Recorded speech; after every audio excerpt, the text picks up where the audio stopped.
అందరికీ శనార్థులు లో ఇలా ముచ్చట్ల సంగతి అంటారా. ఇక మరి అసెంబ్లీలో ఐసీకి తైసి నడిచింది కొట్లాట.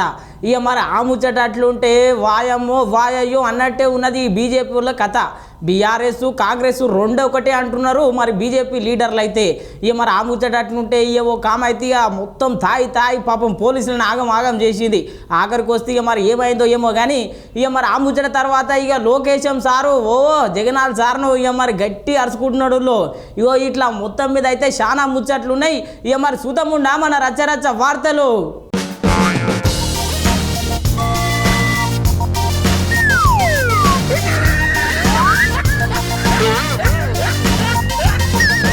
అరే రే ఈ అసెంబ్లీ ముచ్చట ఇక మీకు గెలవందేమున్నది. వాళ్ళు కొట్లాడుతుంటే టీవీ మొత్తం పలిగిపోతున్నది. తీరులా తిట్టుకుంటున్నారు మరి లీడర్లు మొత్తం. ఇవాళ మరి ఏ అంశాల కోసం చర్చించిర్రు, ఏ ముచ్చట కోసం ఏమేమి మాట్లాడిర్రు ఒకసారి చూద్దాం పండి. నిన్న మొన్నటి కంటే ఇలా అసెంబ్లీ సమావేశాలు టక్కబర్ నడిచినాయుల్లో. ఎందుకంటారా, నిన్న కాంగ్రెస్ పార్టీ వాళ్ళు మేడిగడ్డ పోయిరి, బీఆర్ఎస్ పార్టీ వాళ్ళు ఏమో నల్గొండ పోయిరి. ఇట్లా ఇద్దరు అయితే 2 మీటింగ్లు పెట్టిర్రు. ఈ మీటింగ్ల తెల్లారే అసెంబ్లీ అసెంబ్లీలో ఇక ఒకరు మించి ఒకరు మాట్లాడిర్రులో, ఒకరి కోసం ఒకరు బాగానే తిట్టుకున్నారు. ఇక మొదలు కడియం సిఆర్ సార్ మాట్లాడిండు. ఏం మాట్లాడిండో ఇనుండ్రి. జిఎస్డిపితో 23వ స్థానంలో ఉన్నాం అధ్యక్ష. అంటే అప్పుల విషయంలో మనకంటే 22 రాష్ట్రాలు ముందున్నాయి, మనకంటే ఎక్కువ అప్పులు చేసినాయి. ఈ విషయాలన్నింటినీ మర్చిపోయి ఇంత బ్రహ్మాండమైన ఆర్థిక అభివృద్ధి భారత రాష్ట్ర సమితి సాధిస్తే ఏ రకమైన అభివృద్ధి జరగలేదని కౌంటర్ చెప్తాను నేను. అరే ఆగా ఒక నిమిషం చెప్తే ఏ రకమైన అభివృద్ధి సాధించలేదు అధ్యక్ష. ఇన్నర్ గదుల్లో అటెన్క తెలంగాణ అప్పుల కోసము సారు చేసినటువంటి అభివృద్ధి కోసము కడియం సిఆర్ సార్ చెప్పుకొచ్చిండి. ఇట్లా ఇనుండ్రి.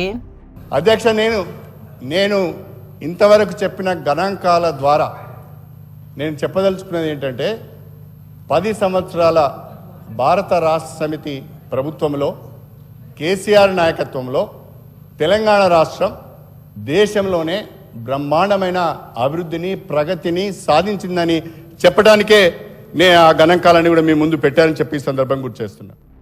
ఇన్నర్ గదుల్లో అంతేకాదు కాలయాపన చేస్తున్నది కాంగ్రెస్ ప్రభుత్వం. 6 గ్యారంటీల సంగతి ఏమైంది అని చెప్పి గీ తీర్ల ప్రశ్నించిండు. అధ్యక్ష, హామీలకు సంబంధించిన విధి విధానాలను రూపొందించే పని ఇంకా కొనసాగుతున్నందున, అంటే ఈ పేరుతోని ఈ రైడర్తోని బడ్జెట్లో పెట్టిన ఈ రైడర్తోని దీన్ని కాలయాపన చేయడానికే కాంగ్రెస్ ప్రభుత్వం ప్రయత్నం చేస్తున్నది. నాకు తెలిసి వచ్చే 6 మాసాలలో కూడా కాంగ్రెస్ ప్రభుత్వము ఈ హామీలను నెరవేర్చే పరిస్థితి లేదు అని చెప్పి నేను సందర్భంగా తెలియజేస్తున్నాను. కావాలనే లోక్సభ ఎన్నికల కొరకు ఆగి ఎలక్షన్ కోడ్ రాగానే కోడ్ వచ్చింది మేమేం చేయలేకపోతున్నామని చేతులు ఎత్తేసడానికే ఈ ప్రతిపాదన అని చెప్పి నేను ఈ సందర్భంగా తెలియజేస్తున్నాను. ఇన్నర్ కదా కడియం సిఆర్ సారు మాటలకు సమాధానం ఇచ్చిండు మంత్రి శ్రీధర్ బాబు సారు. ఏమన్నాడో ఎనుండ్రి. ఈరోజు మేము చెప్తా ఉన్నాం, ఆర్థిక క్రమశిక్షణ తీసుకొచ్చి ప్రతి ఒక్క హామీని అమలు చేస్తాం. మేము ఏదో ఎన్నికలు వస్తున్నాయని కాదు, ఎన్నికల రాకముందే డిసెంబర్ మాసంలోనే 13 అంశాల్లో 2 ప్రధానమైన హామీలను నిలబెట్టుకున్నాం. ఇంకా 2 హామీలను కూడా మొన్న గవర్నర్ గారి స్పీచ్, ముఖ్యమంత్రి గారు స్పష్టంగా చెప్పడం జరిగింది. ఈ రోజు నుంచి మేము ఈ 2 హామీలను కూడా చేస్తా ఉన్నాం. అంటే ఇంకెన్ని మిగిలి ఉన్నాయి అధ్యక్ష? ఇంకా 9 గ్యారెంటీలో 9 అంశాలు ఉన్నాయి. ఆ 9 అంశాలను విధి విధానాలను కూడా తయారు చేయాల్సిన ప్రధానమైన బాధ్యత ప్రభుత్వ పరంగా ఉంటుంది అధ్యక్ష, వారికి కూడా తెలుసు. కానీ ఈరోజు రాష్ట్ర ప్రజలకి భయభ్రాంతులను చేయాలి, ఈరోజు అనుమానాలు సృష్టించాలి అనే ఒక దృక్పథంతో పోతా ఉన్న సందర్భంలో మేము చెప్తా ఉన్నాం రాష్ట్ర ప్రజలకి, మేము ఖచ్చితంగా మేము ఇచ్చిన 6 గ్యారెంటీలతో పాటు ఇంకా మేనిఫెస్టోలో చెప్పిన ప్రతి ఒక్క అంశాన్ని ఒక ప్రణాళికాబద్ధంగా తప్పకుండా అమలు చేస్తాం. ఎవరికి అపోహలు వద్దని, ప్రత్యేకంగా టీఆర్ఎస్ పార్టీకి సంబంధించిన మా గౌరవ శాసనసభ్యులకు అపోహలు ఉండొద్దని మేము కోరుతా ఉన్నాం. ఇన్నర్ కదా మంత్రి సారు మాటలు. అన్ని గ్యారంటీలను అమలు చేస్తాం, ఏం బాధపడాల్సిన అవసరం లేదు అని చెప్పి చెప్పుకొచ్చిండు. అటెన్క కడియం సిఆర్ సారు లీల కోసం మాట్లాడిండు. ఇవాళ తెలంగాణ వ్యాప్తంగా కాళేశ్వరం ప్రాజెక్టు కింద ఎన్ని రిజర్వాయర్లు వచ్చినాయి అధ్యక్ష?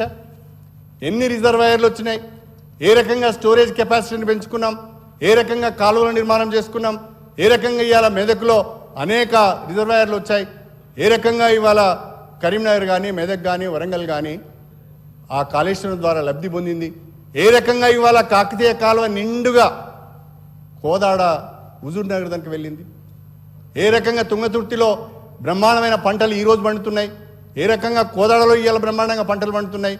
ఇవన్నీ కాకతీయ కాలువ ద్వారా నిండుగా వచ్చిన నీళ్ళ ద్వారా కాదా? ఇది మీరు చూడలేదా? ఇవన్నీ జరుగుతున్నాయి కదా.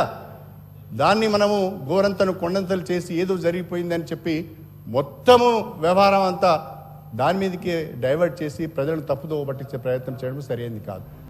లీల కోసం మాట్లాడుతున్నాడో లేడో ఇటు పొన్నం ప్రభాకర్ సార్ చేసి ఇక పొగలు కక్కిండు, మొత్తం మీ అయాంలా ఆగం చేసిర్రు, మమ్మల్ని తిడుతున్నారు అని చెప్పి ఓ గీ తీర్లాడుచుకున్నాడు. 2014లో గౌరవ కేసీఆర్ గారు నేను కుర్చేసుకొని కడతా అన్న ప్రాజెక్టు కూడా పూర్తి కాకపోతే కుర్చేసుకొని కడతా అన్న ప్రాజెక్టు కూడా హుస్నాబాద్ బిడ్డగా ఇలా హుస్నాబాద్ లా కుర్చేసుకున్న ప్రాజెక్టు పూర్తి కాలే. దానికి ఏం చేయాలి చెప్తారు? ఇలా గోదావరి పరివాహక ప్రాంతంలో టిఆర్ఎస్ పార్టీ అధికారంలోకి రాకముందు కూడా 80% ఇరిగేషన్ తోటి ఆనాడు వరి ఉత్పత్తిలో ఈస్ట్ గోదావరి వెస్ట్ గోదావరి తోటి పోటీ ఉన్నటువంటి జిల్లా నాది. అలా ఆ జిల్లాను అవమానపరిచి ఇరిగేషన్ లేదు మీ మీద వచ్చినామని చెప్తే పొరపాటు అధ్యక్ష, సభను తప్పుదో పట్టించినట్టు. అంతేకాదు పాడి కౌశిక్ రెడ్డి సార్ను కూడా ఖతర్నాక్ కరుచుకున్నాడు. ఒకసారి ఇన్నుండ్రి. అయ్యా ఎవరికైనా వినడానికి ఇష్టం లేకపోతే భార్య పిల్లల్ని చంపుకుంటా ఓట్లేకపోతే అని అడిగిన వాళ్ళకి అవసరం లేదు, పోవచ్చు వాళ్ళకే ఇక్కడ ఉండాల్సిన అవసరం లేదు. ఓట్లేకపోతే భార్య పిల్లలతోటి శివయాత్ర చూడాల్సి వస్తుంది మాట్లాడితే ఎట్లా అధ్యక్ష? శివయాత్ర ఓట్లేకపోతే భార్య పిల్లలతో శివయాత్ర చూడాలన్నది కూడా ఇక్కడ మాట్లాడితే ఎట్లా అధ్యక్ష? వాళ్ళు కూడా మాట్లాడితే ఎట్లా అధ్యక్ష? వాళ్ళు కూడా ఆఖరికి సానుభూతి 12 ఏళ్ళ పాప అధ్యక్ష, 12 ఏళ్ళ పాపతోటి నేను సరిపోతాం మీరు ఓటేకపోతా అంటే ఇది ఏమధ్యక్ష? వాళ్ళు ఇక్కడ మాట్లాడితే ఎట్లా అధ్యక్ష? మన గవర్నర్ గారు కూడా రాజకీయాలు బ్లాక్ మెయిల్ గా అవుతున్నారు అధ్యక్ష. అటువంటి వాళ్ళు మాట్లాడితే ఎట్లా అధ్యక్ష? నన్ను కూర్చోమంటారా వాళ్ళు? ఏమి నైతికత ఉన్నది? ఇలా ఓట్లేసుకుంటే 12 ఏళ్ళ పాప ఆమె మానసిక పరిస్థితి ఏం కావాలి అధ్యక్ష? అటువంటి వాళ్ళు ఇలా మేము ఓట్లేకపోతే ఆత్మహత్య చేసుకొని మేము ఇలా శివయాత్ర చేయాల్సి వస్తుంది బ్లాక్ మెయిల్ చేసుకున్న వాళ్ళు ఇలా మాట్లాడితే ఎట్లా అధ్యక్ష? ఇయో గిట్లా రసవత్తరంగా నడిచింది జరసేపు సభ. అటెన్కా ముఖ్యమంత్రి సార్ లేచిండు. ముఖ్యమంత్రి సార్ లేచి ఇక మరి లీల పంచాయతీ కోసం చెప్పుకొచ్చిండు సారు. గత 3 రోజుల నుంచి శాసనసభలో తమరి అనుమతితో కృష్ణానది జలాల మీద కావచ్చు, గోదావరి నది మీద నిర్మించిన కాళేశ్వరం ప్రాజెక్టుకు సంబంధించి మేడిగడ్డ కావచ్చు, అన్నారం కావచ్చు, సుందిళ్ళ కావచ్చు, లేకపోతే పంప్ హౌజుల విషయంలో కావచ్చు, చాలా విషయాలలో మనం చర్చించుకుందాం, చూసి వచ్చి ఈ సభలో వాస్తవాల ప్రాతిపదికన చర్చ జరపాలి అని తమరి అనుమతితోటి మనం నిర్ణయం తీసుకున్నాం. విన్నారు కదా, అందరం కలిసి కొట్లాడాలి, అందరం కలిసి తెలంగాణకు న్యాయం చేయాలని చెప్పుకుంటేనే సారు మాట్లాడినటువంటి భాష కోసము, సారు తిట్టినటువంటి తిట్ల కోసం చెప్పుకొచ్చిండు. ఒకసారి ఇనుండ్రి. అదేవిధంగా పదే పదే భాష గురించి, మాటల గురించి మీరు ఇట్లా అంటుండ్రు, మీరు అట్లా అంటుండ్రు, మమ్మల్ని గౌరవిస్తలేరు అని ఏదైతే చర్చ జరుగుతుందో, మాజీ ముఖ్యమంత్రి గారు నిన్న నల్గొండ జిల్లాలో వాడిన భాష మీద చర్చ చేద్దామా అధ్యక్ష? ఏం బీకనిక పోయినరని అడుగుతాడా అధ్యక్ష? మాజీ ముఖ్యమంత్రిగా 10 ఏళ్ళు పనిచేసి, కేంద్ర మంత్రిగా పనిచేసి, రాష్ట్ర మంత్రిగా పనిచేసి, శాసనసభ్యుడిగా పనిచేసి, పార్లమెంటుగా పనిచేసి, గొప్పలు చెప్పుకొని జబ్బలు జరుచుకునే ఉద్యమకారుని అనేట ఆయన ప్రధాన ప్రతిపక్ష పార్టీ హోదాలో ఉండి ఒక రాష్ట్ర ముఖ్యమంత్రిని పట్టుకొని ఏం బీకనిక పోయినావు అని అడిగితే, రా ఇప్పటికే ప్రజల్ని పాయింట్ ఊడబిక్కురు, ఉన్న అంగి చొక్కా కూడా ఊడబిక్తాం. ఇప్పటికే తెలంగాణ ప్రజలు అగ్గో లొల్లి సురువైంది చూడుండ్రి. 5 నిమిషాల దాకా ఆగనేలేదు లొల్లి, తడాక నడిచింది. ఆ పాయింట్ ఊడవీకితే చెప్పుకునే దిక్కు లేక బొక్కబోర్ల పడితే బొక్కలు ఇరిగినాయి మీకు. అయినా మీ బుద్ధి మారలేదు. ఒక ముఖ్యమంత్రిని పట్టుకొని ఏం బికనిక పోయినావు అని అడుగుతారా అధ్యక్ష? ఇది కొట్లాట ఇంతే కాదుల్లో సచిన పామును ఇంకెట్లా చంపుతామని చెప్పి ముఖ్యమంత్రి రేవంత్ రెడ్డి సార్ గీ తీర్లు అరుచుకున్నాడు. ఎవరికి అవసరం ఉంది అధ్యక్ష చంపాల్సిన అవసరం? సచిన పామును ఎవడైనా చంపుతాడా అధ్యక్ష? మొన్నటి ఎన్నికలలో ప్రజలు ఆ పామును చేత్తో కాదు కట్టెతో కొట్టిరు అధ్యక్ష. ఆ పాము ఆల్రెడీ సచ్చింది.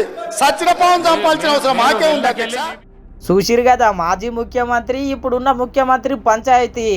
ఇలా పంచాయతీ తర్వాత ఇంకో పంచాయతీ షురువైందుల్లో కడియం శ్రీహరి సార్కి రాజగోపాల్ రెడ్డి సార్కి ఎట్లా కొట్లాడుతున్నారో చూడండి. నేను ముఖ్యమంత్రి గారు సమయం పాటించాలని నేను కోరుతున్నా. వారికి ఓ ప్రధానమైన బాధ్యత ఉంటుంది.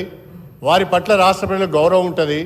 ఆ గౌరవాన్ని కాపాడుకునే విధంగానే ముఖ్యమంత్రి గారు మాట్లాడాలి తప్ప కోమటిరెడ్డి రాజగోపాల్ రెడ్డి యొక్క మాట్లాడితే బాగుండదు అధ్యక్ష అని ఈ సందర్భంగా చెప్పదలుచు. రాజగోపాల్ రెడ్డి గారు నా వ్యక్తిగతంగా నా పేరు తీసుకొని మాట్లాడండి. వినండి ఒక మాట. రాజశేఖర రెడ్డి గారు ఇప్పుడు నా పేరు తీసుకొని మాట్లాడారు. ఏమని? నేనెవరినో చీట్ చేశానని, నేనెవరికో మోసం చేశానని. అసలు కాంగ్రెస్ పార్టీకి చీడ పురుగు నువ్వు. కాంగ్రెస్ పార్టీని చీట్ చేసింది నువ్వు. కృష్ణా వాటర్ దోపిడీ మీద చర్చ చేసి ప్రజెంటేషన్ ఇచ్చినాం. గోదావరిలో మోసం జరుగుతుంది. మేడిగడ్డకు ముఖ్యమంత్రి గారి నాయకత్వంలో అందరం పోయి చూసి వచ్చినాం. అది జీర్ణించుకోలేక ఇవన్నీ వాళ్ళు చేసే తప్పుల్ని ప్రజలకు తేట తెల్లంగా కళ్ళ కట్టేటట్టు చూపిస్తున్నాం. కాబట్టి అది తట్టుకోలేక ఈ విధంగా మాకు వ్యక్తిగతంగా విమర్శలు చేస్తున్నారు అధ్యక్ష. చూసిరు కదా మొత్తం మీద ఇట్లా లొల్లు అయ్యేసరికి అసెంబ్లీ ముంగట బైఠాయించి నిరసన తెలిపిర్రుల్లో బీఆర్ఎస్ ఎమ్మెల్యేలంతా కలిసి. ఒకసారి చూడుండ్రి.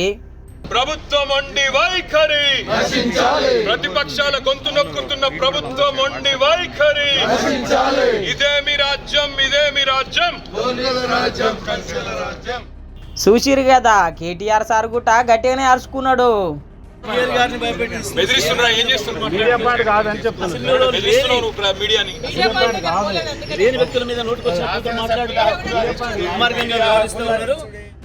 అంతేకాదు కడియం శ్రీహరి సారు రేవంత్ భాష మార్చుకోవాలని చెప్పి ఓ గీతిలా డిమాండ్ చేసిండు బయట. స్పీకర్ గారు అందరికీ సమాన అవకాశాలు కల్పించాలి. ఎవరైనా ఆరోపణలు చేసినప్పుడు వివరణ ఇచ్చుకునే అవకాశం ఇవ్వాలి. ఎల్ఓపి అనే గౌరవం లేకుండా సభలో మాట్లాడుతున్నప్పుడు కనీసం స్పీకర్ గారు మైక్ కట్ చేయాలి. అది కూడా చేయడం లేదు. దీన్ని మేమందరం తీవ్రంగా ఖండిస్తున్నాం. కనీసం మీడియా పాయింట్ దగ్గర చెప్పుకోవడానికి కూడా అవకాశం ఇవ్వని ఈ ప్రభుత్వం యొక్క దుశ్చర్యను ప్రజలందరూ కూడా గమనించాలని చెప్పి విజ్ఞప్తి చేస్తున్నాం. ఇన్నరు కదా సీఎం సారు మరి భాష మార్చుకుంటారా లేకపోతే ఇంకొంచెం పెంచుతారా చూడాలి. ఇవన్నిటికీ స్వస్తి చెప్పాలంటే మాజీ సీఎం కేసీఆర్ సారు అసెంబ్లీలో కాలు పెట్టాలి. అప్పుడే ఇవన్నీ పంచాయతీలకు ఇక ముగింపు వలుపుతుంది. చూడాలి మరి కేసీఆర్ సారు ఎప్పుడు వస్తాడో అసెంబ్లీకి.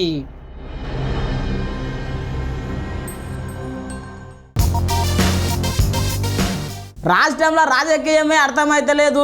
ఇక మరి ఒకరేమో మీరు ఒకటని ఇంకొకరు, మేమేడొకటి మీరు ఒకరని ఇంకొకరు.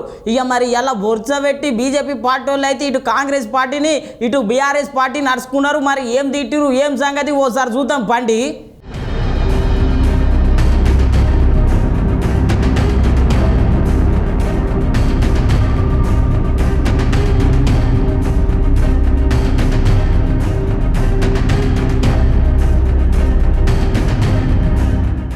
నిన్న కాంగ్రెస్ పార్టీ ఏమో చలో మేడిగడ్డ అని, బీఆర్ఎస్ పార్టీ ఏమో చలో నల్గొండ అని. ఇదే ముచ్చట మీద బండి సంజయ్ మాట్లాడిండు. మరి నుండ్రి. వాళ్ళు ఓవల్ కోల్ తిట్టుకుంటారు. ఎందుకు తిట్టుకుంటారంటే పార్లమెంట్ ఎన్నికల్లో బీజేపీ గెలుస్తుంది కాబట్టి బీజేపీ గెలవకుండా ఉండడానికి వాళ్ళిద్దరు ఓడుకొని కొట్లాడుకొని మమ్మల్ని లేకుండా చేద్దామని చెప్పి ప్లాన్ చేస్తున్నారు. ఇలా నిన్న ఒకరేమో కాళేశ్వరం వెళ్తారు. కాళేశ్వరం అనే ఓడిపోతాడు. ఇలా కృష్ణా జిల్లాని ఇంకో పోతారు. ఇద్దరు తెలంగాణను మోసం చేశారు. ఇన్నర్ గదుల్లో ఈ కాంగ్రెస్ బీఆర్ఎస్ ఒకటే. ఇద్దరు కలిసి బీజేపీని ఓడించాలని చూస్తున్నారు. ఇలా 1,00,000 కోట్ల నష్టం జరిగింది అని ఈ కాంగ్రెస్ బీఆర్ఎస్ పట్టించుకుంటలేదు అనుకొచ్చిండు. 1,00,000 కోట్ల రూపాయలు నష్టం చేసిండు మనకి ఎవరు? కేసీఆర్. కాళేశ్వరం పేరుతోని 1,00,000 కోట్ల రూపాయలు మన నష్టం చేసాడు. ఇలా కాంగ్రెస్ వాళ్ళు వేరు, మీరు కొండంజల్లు ఎలుకలు పడ్డాడు.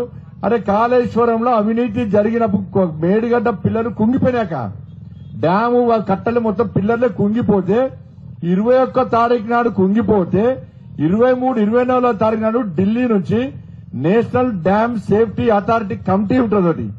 ఢిల్లీ నుంచి 24 తారీఖున కమిటీ వచ్చి మొత్తం చూసిన తర్వాత వివరాలు ఇవ్వమంటే బీఆర్ఎస్ పార్టీ వాళ్ళు ఇవ్వలే.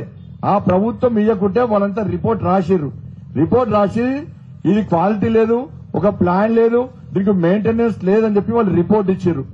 ఇప్పుడు వచ్చినాక ఈ ప్రభుత్వానికి 3 సార్లు లేఖ రాసినా కూడా వీళ్ళు కూడా సహకరిస్తలేరు. మరి 1,00,000 కోట్ల నష్టం కేసీఆర్ చేస్తే కేసీఆర్ మీద కేసు పెట్టాలా లేదా? పెడతలేరు. కేసీఆర్ ఆస్తులు గుంజుకరావాలా లేదా? గుంజుకొస్తలేరు.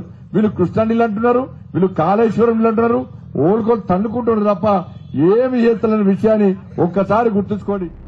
విన్నారు కదా, బండి సంజయ్ సార్ ఇట్లా మాట్లాడితే అసెంబ్లీలా గీయాల బీజేపీ ఎమ్మెల్యే సారు ఇగో గిట్లా మాట్లాడిండు. ఏదో న్యాయం జరుగుతుందని, ఈ చట్టసభల్లో ఏదో మా గురించి మాట్లాడతారని, మాకు ఇచ్చినటువంటి హామీలు నెరవేరుస్తారని, మాకు ఇచ్చినటువంటి మరి ప్రామిసెస్ ఖచ్చితంగా ఫుల్ఫిల్ అవుతాయని ఎన్నో ఆశలతోటి అట్టడుగు బడుగు బలైన వర్గాలు మన వైపు చూస్తూ ఉంటే, ఇక్కడ జరుగుతున్నటువంటి చర్చల్లో మీరు నన్ను దూషిస్తున్నారా, నేను మిమ్మల్ని దూషిస్తున్నారా, గతంలో మీరు ఇచ్చినటువంటి హామీలు నెరవేర్చలేదని వీళ్ళు, మీరు ఇప్పుడు ఎట్లా నెరవేరుస్తారని వాళ్ళు కాదు అధ్యక్ష. వాళ్ళు నెరవేర్చలేదు, వాళ్ళు రాష్ట్రాన్ని ధ్వంసం చేసిండ్రు, రాష్ట్రాన్ని పూర్తిగా నాశనం చేసిండ్రు, ఇచ్చిన హామీలు నెరవేర్చలేదని కదా వాళ్ళని ఓడగొట్టారు అధ్యక్ష. ఈ రోజు మరి మీరు ఇచ్చినటువంటి హామీలు నమ్మి ప్రజలు ఈరోజు మిమ్మల్ని ఓట్లేసి వీళ్ళు గెలిపించారు కదా, ఏ రకంగా మీరు ఇచ్చినటువంటి హామీలు నెరవేరుస్తారో చెప్పాల్సిన బాధ్యత మీ మీద కూడా ఉన్నది కదా అని చెప్పేసి నేను మీ ద్వారా తెలియజేస్తా ఉన్నాను అధ్యక్ష. ఇన్నర్ గదుల్లో అసెంబ్లీలా ఆగకుండా బాగానే ప్రశ్నించిండు. ఈసారి ఇట్లా మాట్లాడితే కిషన్ రెడ్డి సారు గిట్లా మాట్లాడిండు. 2 నెలల సమయం కాంగ్రెస్ పార్టీ వచ్చిన తర్వాత కూడా మేడిగడ్డ డ్యాము ప్రమాదకరమైన పరిస్థితుల్లో ఉందని తెలిసిన తర్వాత కూడా, దాని భవిష్యత్ అంధకారంలో తెలిసిన తర్వాత కూడా 2 నెలలు కాంగ్రెస్ పార్టీ ప్రభుత్వము విలువైనటువంటి సమయాన్ని వృధా చేసింది. విజిలెన్స్ దర్యాప్తు ఆదేశించామని చెప్తున్నారు. స్టేట్ గవర్నమెంట్ ఏర్పాటు చేసినటువంటి విజిలెన్స్ నివేదిక కూడా నేషనల్ డ్యామ్ సేఫ్టీ అథారిటీ ఇచ్చినటువంటి అధికారుల నివేదికనే మరొకసారి పునరుద్ధరించారు తప్ప కొత్త నివేదిక కాదు. ఈ యొక్క మేడిగడ్డ డ్యామేజ్ వ్యవహారంలో కేవలం పొలిటికల్ మైలేజ్, రాజకీయ లబ్ధి తీసుకోవడం కోసం మాత్రమే ప్రయత్నం చేస్తుంది తప్ప వీళ్లకు చిత్తశుద్ధి లేదు. కాంగ్రెస్ పార్టీ కోసం ఇట్లా మాట్లాడితే ఇక కేసీఆర్ సార్ కోసం, నల్గొండ సభ కోసం ఇగో ఇట్లా మాట్లాడుకొచ్చిండు. ఇప్పుడిప్పుడే అనారోగ్యం నుంచి మంచి ఆరోగ్యానికి వచ్చాడు. ఈరోజు బహిరంగ సభకి వెళ్లాడు, కానీ అసెంబ్లీకి కూడా రాడు. ఆంధ్ర రాష్ట్రానికి సంబంధించినటువంటి పోలీసులందరూ కూడా నాగార్జున డ్యామ్ సాగర్ పైన డ్యామ్ ను కొంత పాటు స్వాధీనం చేసుకుని ముల్లె కంచెలు వేసి తుపాకులు పట్టుకుని పోలీసులను పెట్టి మొత్తం గేట్స్ అన్ని ఓపెన్ చేసుకుని నీళ్లు తీసుకుపోతుంటే కేసీఆర్ ప్రభుత్వం ఏం చేసిందో చెప్పాలి. ఆ రోజు చేతులు ముడుచుకొని మేమందరం కూడా గగ్గోలు పెడితే ఆ రోజు మాట్లాడలేదు. ఈ రోజు అక్కడ తుపాకులు పట్టుకుని ఆంధ్ర పోలీసులుంటే మన పోలీసులు కూడా పోతే సమస్య పరిష్కారం కాలే. ఎందుకంటే 2014 చట్టం ప్రకారం ఈ యొక్క కృష్ణా వాటర్ డిస్ప్యూట్ ట్రిబ్యునల్ ఏదైతున్నదో బచావ్ ట్రిబ్యునల్ ఇచ్చినటువంటి మొదటి నివేదిక ప్రకారము ఈ సమస్య దాని అంతర్భాగంలోనే పరిష్కారం కావాలి. కానీ ఈ చిత్తశుద్ధి కేసీఆర్ కు లేదు, ఈ చిత్తశుద్ధి కాంగ్రెస్ పార్టీకి లేదు. అంతేకాదుల్లో బీజేపీని ఓడించాలనే కుట్రతోనే గీ పార్టీలు కుమ్మక్కైనాయి. అవన్నీ ఏం నడవై, మా మోదీ సారే గెలుస్తాడు అనుకొచ్చిండు. Just they want to divert. Narendra Modi గారికి వస్తున్నటువంటి పాపులారిటీని, ప్రజల దృష్టిని మళ్లించడం కోసము వచ్చే పార్లమెంట్ ఎన్నికల్లో లబ్ధి పొందాలనేటువంటి కుట్రతో ఈ 2 పార్టీలు ఈ రకమైనటువంటి మరి నాటకాలకు తెరలేపారు. కానీ దేశంలో ఒక బలమైన నాయకత్వం, ఒక సమర్థవంతమైన నాయకత్వం, ఒక నీతి నిజాయితీ కలిగినటువంటి నాయకత్వం, దేశాన్ని ముందుకు నడిపించే ధైర్యం గల నాయకత్వం ఒక్క భారతీయ జనతా పార్టీ మాత్రమే ఇవ్వగలుగుతుంది. అది నరేంద్ర మోడీ గారు ఇవ్వగలుగుతారు. కాబట్టి మీరు ఎన్ని జిమ్మిక్కులు చేసినా వచ్చే పార్లమెంట్ ఎన్నికల్లో గెలుపు దేశానిది, గెలుపు ప్రజలది, గెలుపు భారతీయ జనతా పార్టీది, గెలుపు నరేంద్ర మోడీ గారు. కిషన్ రెడ్డి సారు ఇట్లా అనికొస్తే రఘునందన్ సారేమో ట్విట్టర్ పిట్టల పోస్టు పెట్టిండు. ఒకసారి చూడుండ్రి. చూసిండ్రు కదా, ఈ బొక్కలను అందరికి చూపించే బదులు దర్యాప్తు చేస్తే బొక్కలకు కారణమైనోళ్లను బొక్కలేస్తారు కదా అనుకొచ్చిండు. ఇగో గిట్లా బీఆర్ఎస్ ఓలను కాంగ్రెస్ ఓలను ఖతర్నాక్ అరుచుకున్నారు బీజేపీ ముఖ్య నాయకులు.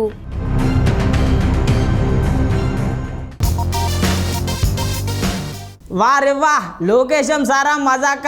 ఇక మరి జగన్నాథ్ సార్ అయితే ఇక తడా కరుచుకుంటున్నాడు. ఇక నువ్వెంత అంటే నువ్వెంత అంటున్నాడు. ఇక మరి రాబోయే రోజుల్లో మేమే అధికారంలోకి వస్తామంటున్నాడు. ఇక మరి ఎట్లున్నది ఏం సంగతి ఒకసారి చూద్దాం పండి.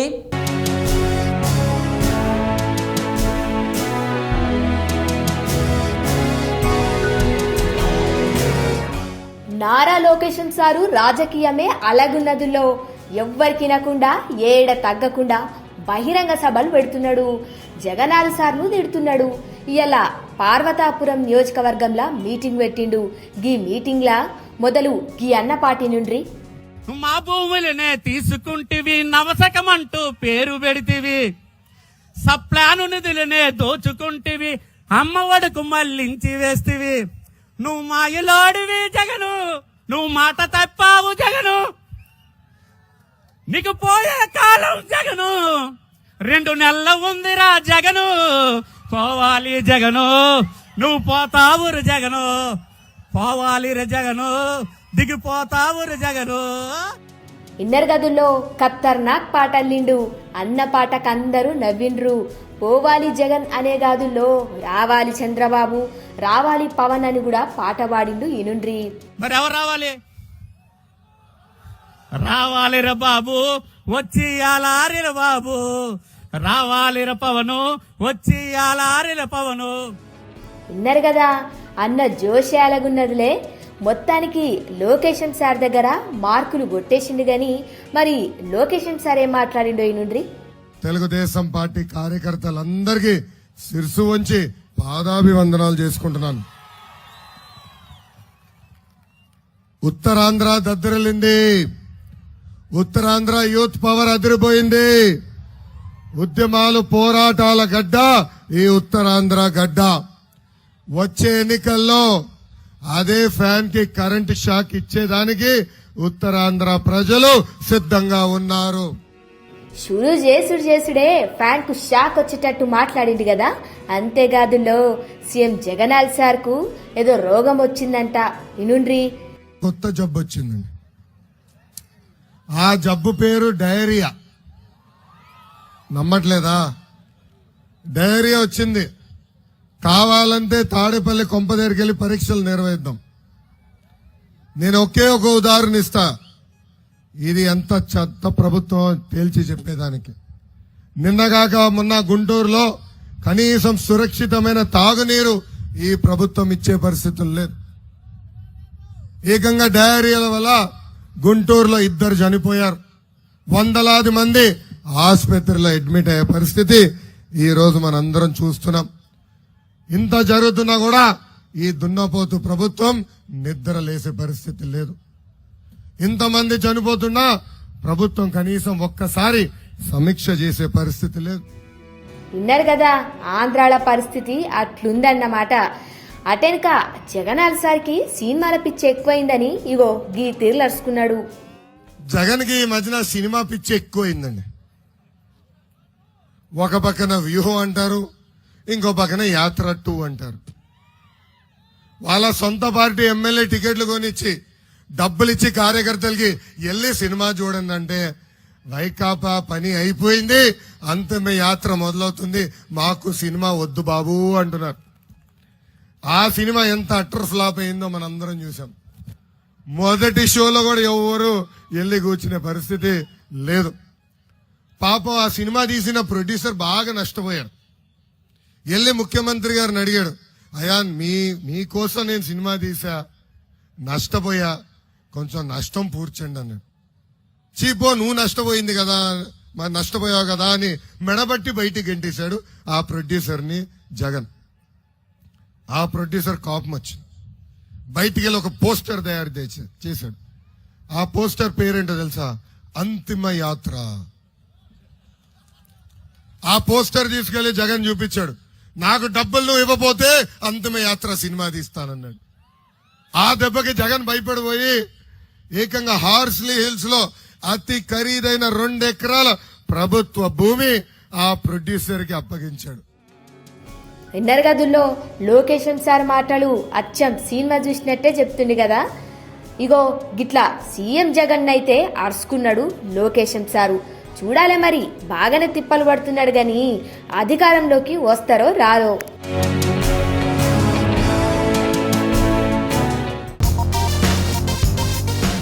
అరే రే, ఈ మూవీ ముచ్చట్లు మనకు రావాయ్. ఇక మనం సినిమాలు చూడడం అది కథ వేరు ఉంటుంది కానీ ఇక మొత్తం మీద అయితే ఈ మూవీ ముచ్చట్లు మా భావనక్క చెప్తుంది వినుండ్రి. ఇవాళ మూవీ ముచ్చట్లు అంటారా, రజాకర్ మూవీ ట్రైలర్ అయితే రిలీజ్ అయిపోయింది. ఈ సినిమాలో ఈ గడ్డ కోసం పోరాడిన ఎందరో మహానుభావులు ఎంత కృషి చేస్తే మనం ఈరోజు ప్రశాంతంగా ఉన్నాం. రజాకార్ల పాలనలో మన హిందువులని ఎంత ఊచకోత కోసారు అనే నిజమైన చరిత్రను దృశ్య రూపంలో చూపించబోతున్న మన డైరెక్టర్ యాత్యా సత్యనారాయణ, గూడూరు నారాయణ రెడ్డి ప్రొడక్షన్లో మార్చ్ 1న ప్రపంచవ్యాప్తంగా పలు భాషల్లో రిలీజ్ చేయబోతున్నారు. ప్రతి ఇండియన్ కూడా ఈ సినిమాని ఎంకరేజ్ చేయాల్సిన సినిమా అని చెప్పుకోవచ్చు. ప్రతి ఒక్కరూ ఈ సినిమా ట్రైలర్ చూసిన వారు ప్రపంచంలో అసలు చరిత్రను తెలుసుకునే సమయం వచ్చిందంటూ ప్రపంచంలో అణిచివేతకు ఈ సినిమా అంకితం అంటున్నారు.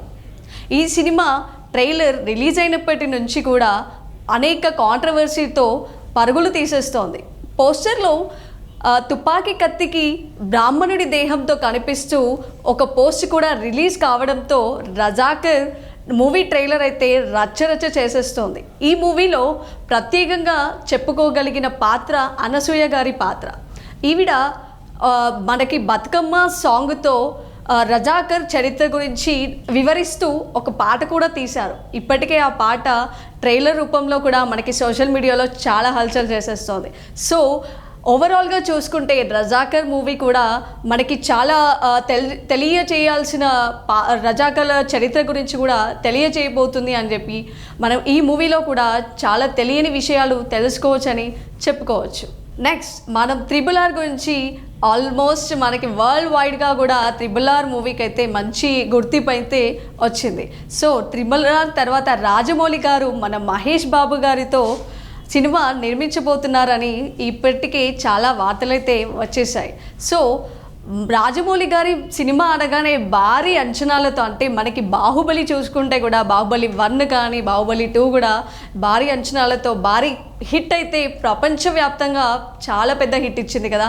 సో ఇప్పుడు కూడా మన రాజమౌళి గారు మహేష్ బాబు గారితో ఒక సినిమా అయితే భారీ అంచనాలతో తెరకెక్కించబోతున్నారన్న విషయం తెలిసిందే.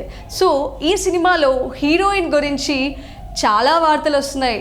సో మన రాజమౌళి గారు అంత ఈజీగా ఏ హీరోయిన్ని ఓకే చేయరు కదా. సో ఈ మూవీలో కూడా ఒక ఇండోనేషియా నటిని ఎంచుకున్నారు అని మనకు సోషల్ మీడియాలో చాలా వార్తలు అయితే వచ్చేసాయి. సో చూడాలి మరి RRR తర్వాత రాజమౌళి గారు మహేష్ బాబుతో ఎలాంటి భారీ అంచనాలకి తగ్గట్టుగా ఎలాంటి హిట్ తీస్తారో చూడాలి మరి. సో ఇవి ఇవాల్టి మూవీ ముచ్చట్లు. సో రేపు మరో మూవీ ముచ్చట్లో మీ ముందుంటాను.